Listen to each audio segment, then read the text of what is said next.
Hello. You? This video was requested by Momo Rosmarinas.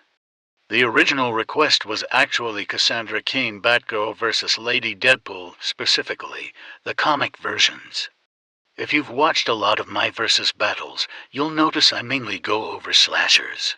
I can do other types of characters, but DC and Marvel comics are just very inconsistent due to being written by hundreds of people over decades. Which is why Batman will jump from faster than light to somehow being shot by a normal gun depending on who's writing him. The Man and the Strangers, on the other hand, that's 3 movies. A lot easier to go over and for the writers to maintain consistency. I'll keep it on the ideas list. Maybe I'll get round to it one day. I might do everything on this list, or half. Like I said, it's an ideas list, not a schedule. I haven't covered these characters before, so I'll start with the Man since he's first in the title. None of these characters have calculations that I could find, so as always when I can't find any. Fine. I'll do it myself. His best strength feat is smashing a car window with his crossbow. He's the calculation I made, which comes out to 6,813 joules, street level. But that's with a weapon. For his physical strength and durability I used him falling, which came out to 2,093.0616 joules, street level. For speed he doesn't have anything impressive, but the movie Survivor Girl does. She actually dodges one of his crossbow bolts. The movie's kind of dark, so I'll loop her dodging for a second.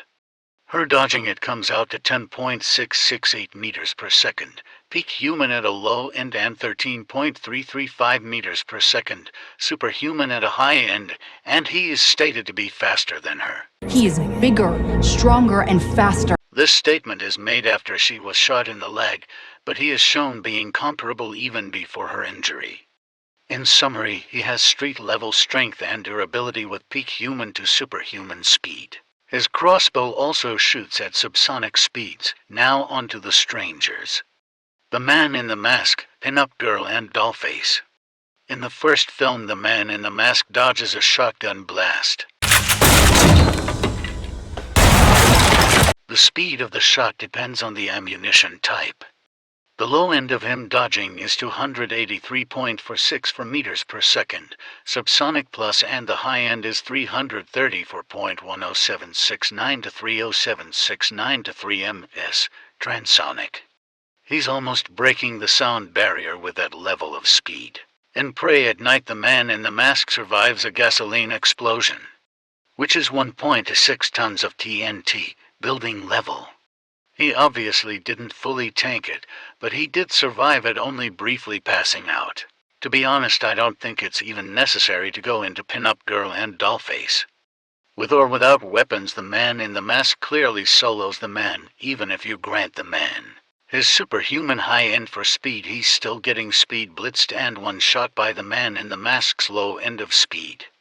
In other words, he is bigger, stronger, and faster. And with prep time, the Strangers have a numbers and stealth advantage. They constantly do the Batman vanish in their movies. Hell, even though they seemingly die in Prey at Night, the film's ending implies they're still alive. You can argue the girl just had PTSD, but as we all know, if you want your sequel to become a franchise, never, ever, under any circumstances, assume that the killer is dead.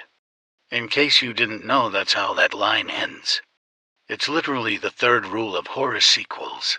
I didn't mention The Strangers, Chapter 1, because I kept finding contradictory information on whether it's a prequel or a remake. Watching the film, though, it literally just copies the first film, but worse in every way, so I erred on the side of remake. Also, Chapter 1 renamed the Man in the Mask to Scarecrow. They even changed the mask to look more like Scarecrow from Batman Begins, but for some reason took away his suit and tie, which is weird. If you're going to rip off Batman, at least go all the way. I chose a half measure, when I should have gone all the way. No more half measures, Walter. By the way, I started doing polls on the posts part of the channel. I've mentioned it at the end of other videos. I've got a couple of them at this point you can vote on, and there will be one on this versus battle. Well, that's everything. Good.